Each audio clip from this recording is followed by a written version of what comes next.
I am excited for this next interview. Pete Moore is one of the foremost experts when it comes to advising fitness and lifestyle companies on transactions and anything related to business, finance, and investment. A former investment banker, he now advises companies across the fitness and wellness ecosystem on everything from M&A to equity capital markets and debt capital markets. I don't know anybody in the world with as much insight on finance and investment in fitness and wellness than Pete Moore. He is an absolute gem, and I look forward to interviewing him right now. Ladies and gentlemen, get your thinking caps on and get global for Pete Moore. Pete Moore, thank you very much for joining us today. Let's get stuck in straight away. For those perhaps that aren't aware of the term Halo, can you just quickly describe how you view the sector and what it's all about? Sure. Well, great to be here, and thanks for having us on, and good to see you again on the video side. I've been a health and wellness banker since 2003, and I never had too many companies come to us and say, "Hey, I've got an awesome wellness idea."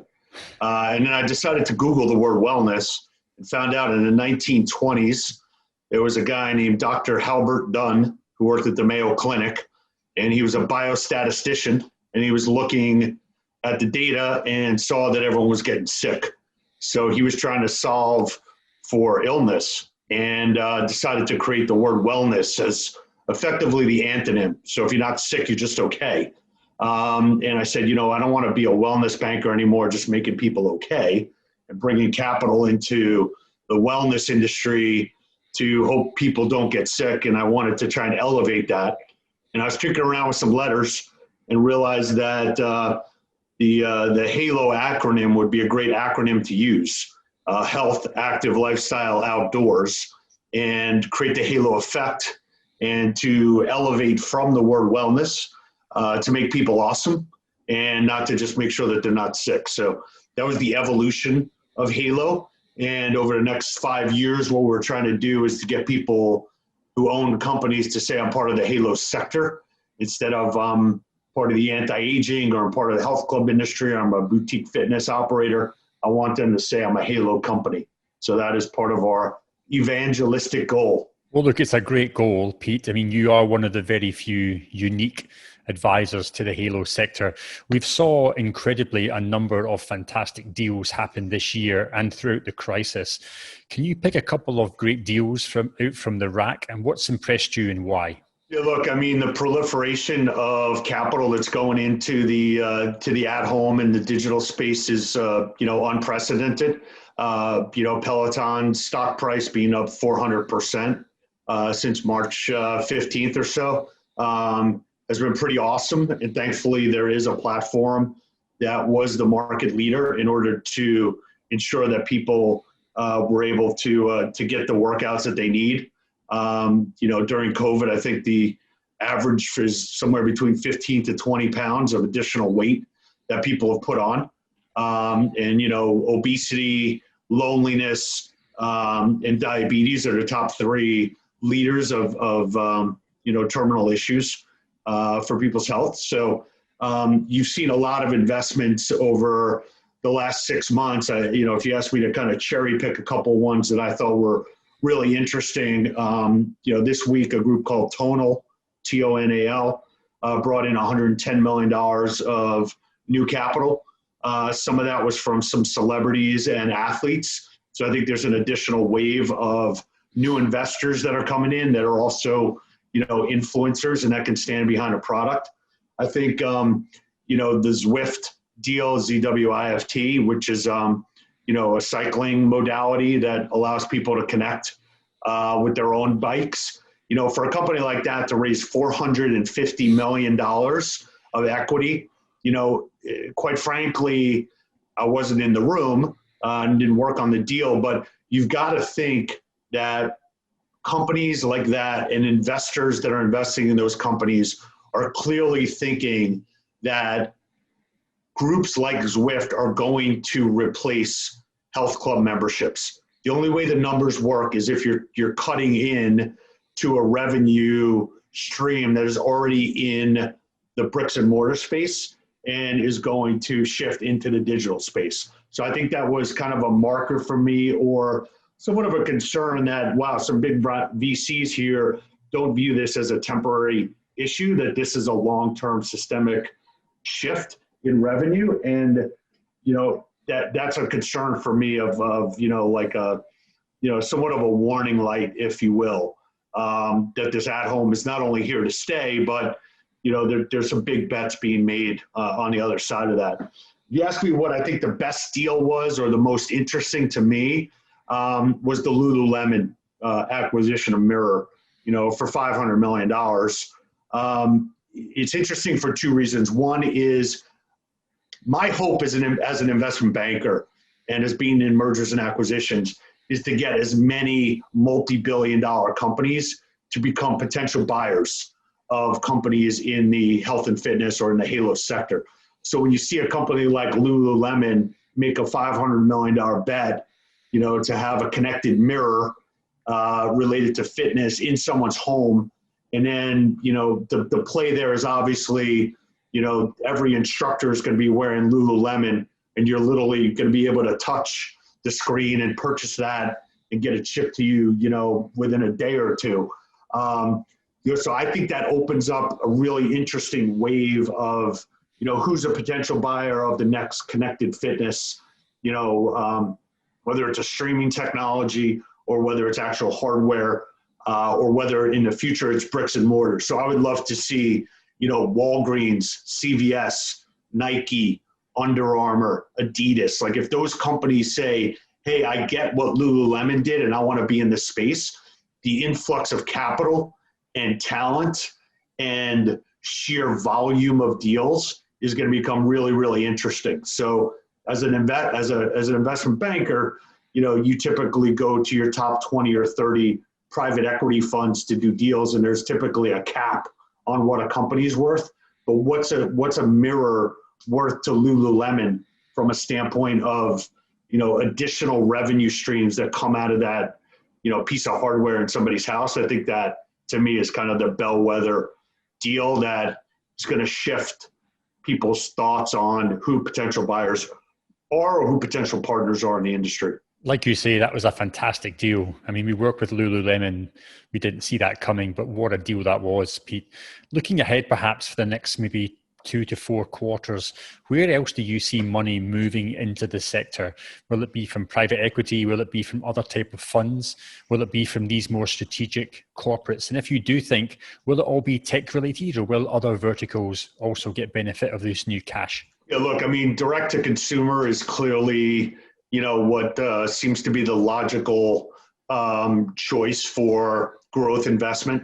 Anything going directly to the home and not having to deal with landlords, not having to deal with behavioral preferences or concerns on behalf of members that, don't feel safe going into a health club. So, direct to consumer supplements, direct to consumer workout recovery. We're invested in a company called Higher Dose, which makes infrared body wraps.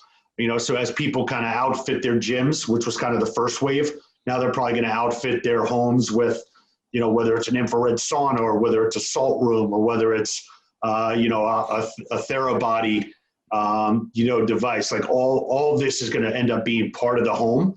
And I think people are getting more and more comfortable with working out at home. Yet I don't think, at least personally, I'm kind of sick of the experience that it's binary, that I either don't work out or I work out in my home. Like I'm ready to get back inside of an experience in a live class. But you're going to see a wave of money going into the direct consumer. I think on the side of private equity and capital going into the bricks and mortar space, fortunately, I'm on speed dial with a lot of operators that own bricks and mortar health clubs.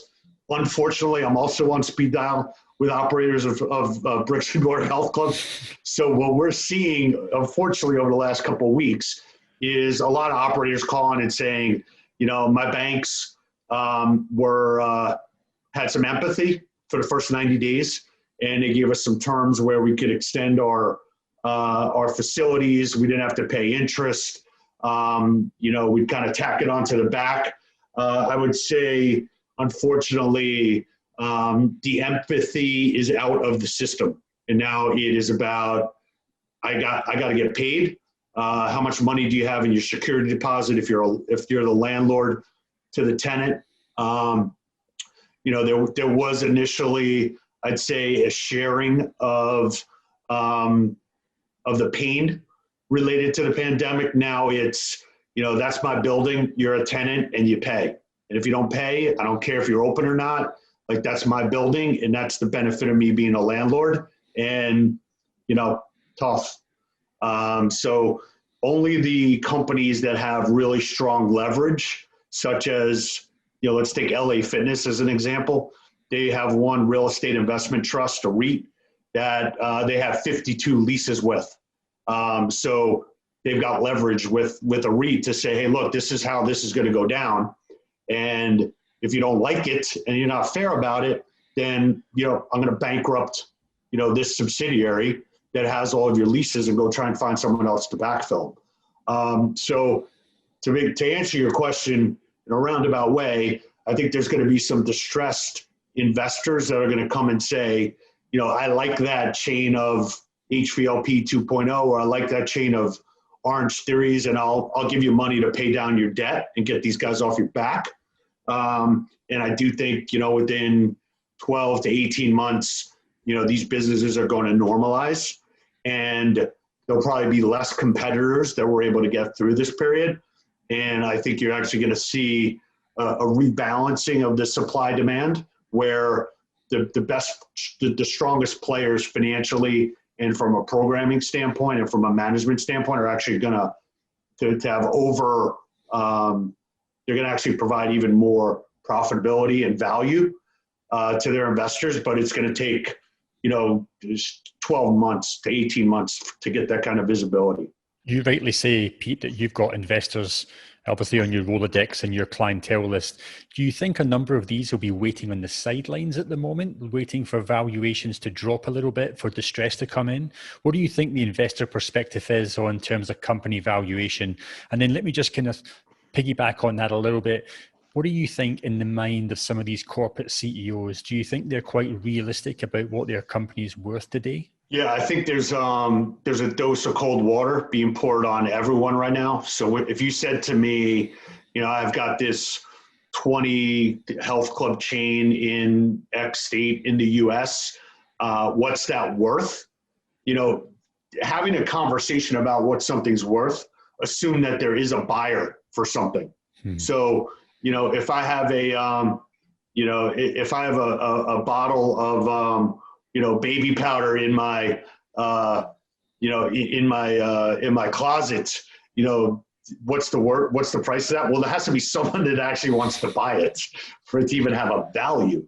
So unfortunately, I think there's a lot of clubs and a lot of chains right now that actually don't have a valuation, as kind of odd as that may seem, because there aren't buyers yet, because there's not enough visibility on how their landlords are acting, what the visibility is from a government standpoint of getting to a capacity level that would even allow you to get to any semblance of profitability, or how long it's going to take from a cash burn to get to the other side.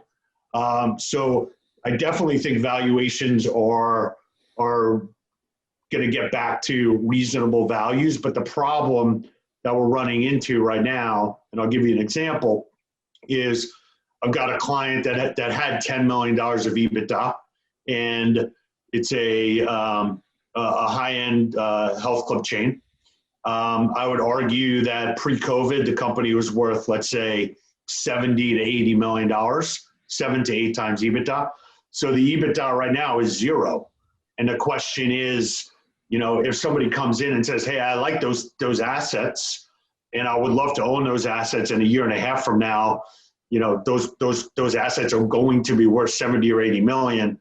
The question is, from a seller standpoint, how much of a discount, or can you structure a deal for me that basically gives me $10 or $20 million today, and gives me some kind of earnout or some kind of seller note that when the world returns, I haven't given you the keys, and basically, haven't received any value for what I built, or, can I get a certain amount now? Can I get a certain amount in 2 years? And can I own a piece of the business, in 5 years? So I think from a valuation standpoint, it's very hard for an institutional investor to put too much money down up front, not knowing when the business is going to actually turn profitable again.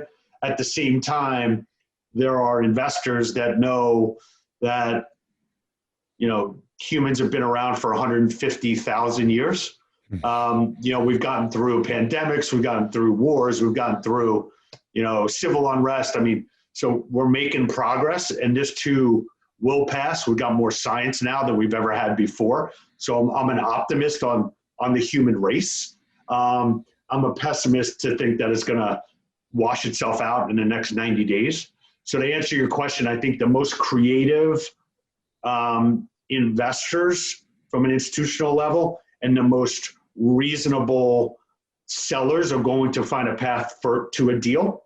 And what I'm hoping is that there's not enough creativity, or that there's not enough flexibility on behalf of a buyer and seller or an entrepreneur and investor, that you lose a lot of really strong assets that are helping a lot of people, that give a lot of joy and results. So I've seen a couple of recent articles where there's one in California, like a bellwether of a residential community, had a big tennis center, and they just announced that they're closing, forever.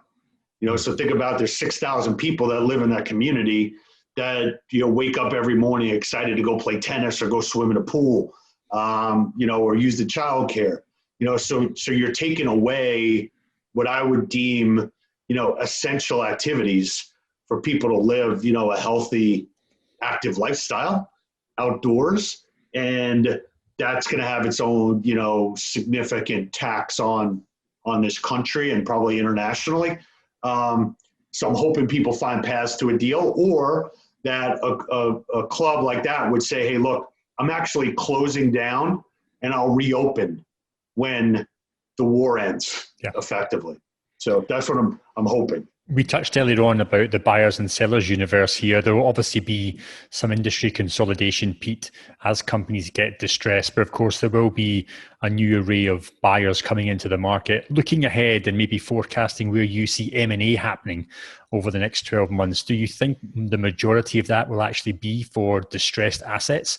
Or do you believe there'll be quite a lot of strategic, high-value deals being done across the sector? If you look at the health club space, I think, just given the constraints on occupancy, you're going to see somewhat of an urge to merge, just in order to keep the lights on and to maybe get a larger diversification of clubs.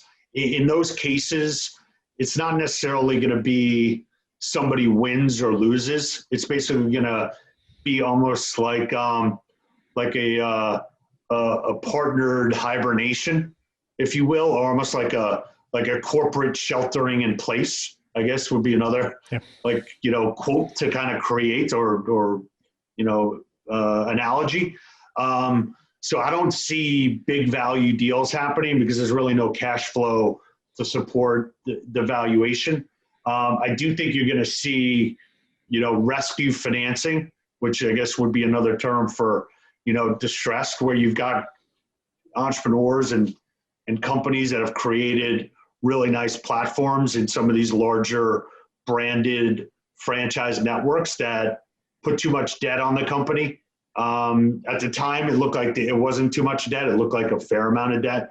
Now it looks like there's too much. So I think you're going to have institutional investors say, hey, look, I'll provide rescue financing. Barry's Boot Camp, as an example, 3 months ago took in, I don't know if this was announced, but it was a $30 million preferred equity investment from a private equity firm called Light Bay Capital. That was clearly, the equivalent of a, let's keep the lights on here. Let's keep the team in place. And when we come out of this, our program is still awesome. The millennials and, weekend warriors like myself still love that program, and that love for the program is not going to dissipate, but it's frozen in time right now. So I got to help a company like that get to the other side. So I think you're going to see strong companies be able to attract that kind of capital. Some of those terms might come with, a layer of, I wouldn't say a pound of flesh, but like 6 ounces of flesh, to use like a petite filet analogy. But look, I mean, that's kind of like the new risk return profile is going to play itself out, in this rescue financing. I think some of these companies, unfortunately, have so much debt. Some of these regional health club operators have a lot of debt, just aren't that well positioned, and the banks are going to have to take a real haircut in order for the business to succeed, or for somebody to say, hey, I'll put, $30 million behind $100 million of debt of a company that only had, let's say, $15 million of EBITDA, before. And then also just one other point to make, not to go against my sector or my category of investment bankers, but we got pretty creative on what adjusted EBITDA meant. So, for your listeners here, EBITDA used to just be, hey, what's the cash flow of your business? And we started to do deals like every time the market, is hot, you'd say, well, this is the EBITDA of the company today, but the company's also got another 10 locations that they have a shovel in the ground. So let's add the EBITDA from those 10 locations and make it an adjusted EBITDA.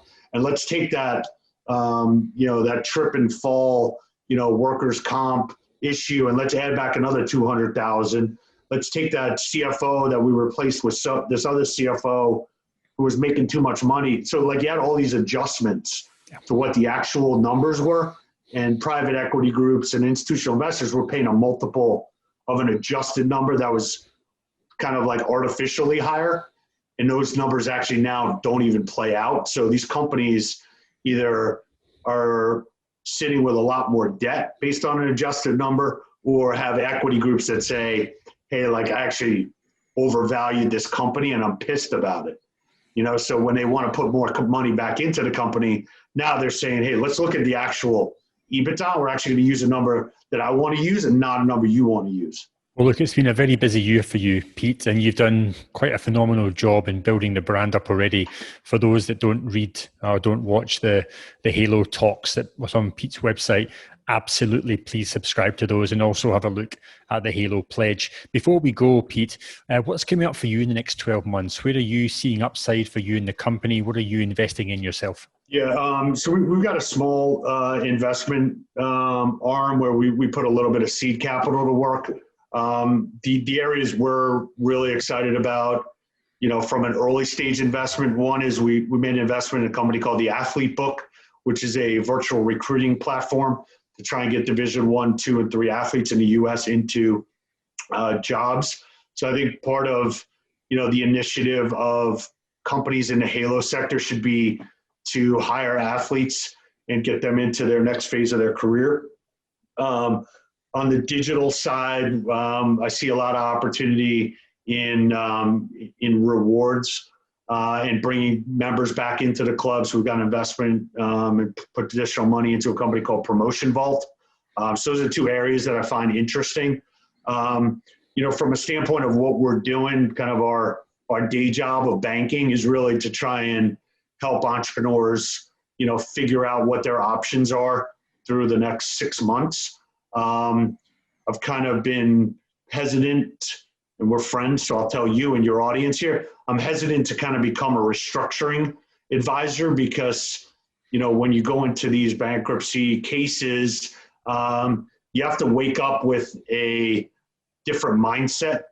When you work on growth equity deals, you wake up and you're excited every day. And you're trying to sell somebody on the growth of a business that and you have a lot of conviction that, hey man, look, this company is going to grow, kind of catch this lightning in a bottle, and here's what you got to pay for it, and kind of throw, capital or rocket fuel onto a business. That's fun. that's a nice thing to sell. When you're going in and you're trying to figure out, all right, these are 30 landlords that we're going to have to reject. That has 300 employees that can't be part of the company. That's 400,000 members that are no longer going to have a place to work out. Like that's not a fun part of banking, but at the same time, my uncle said this to me because he ran a hospital, and I said, you got to fire people all the time. Like that must be so demoralizing. He's like, look, if I don't fire these people, everybody's losing their job, right? So like I got to kind of protect the base to an extent, or else if I don't make that hard decision, then, I don't have a business or I don't have a hospital. So, restructuring is about, the most efficient way to hibernate and to kind of weather a storm. So, I would advise companies globally, make sure you survive right now. Anytime a hurricane comes and hits part of the United States, everybody gets some plywood and they bang up on their, to protect their windows, and they go down to a basement, when there's a tornado watch. So like right now, the only thing you need to think about is hibernation and survival. And the other part of this is, as much as it feels like you're going to lose members forever, if I don't, have a counter punch, this industry, 50% of the people change their behavior every year. We've been talking and you've been talking about, retention and attrition and churn rate. Okay, we could affect some of that, but at the end of the day, like when you reopen, there'll be people that want to work out at your location.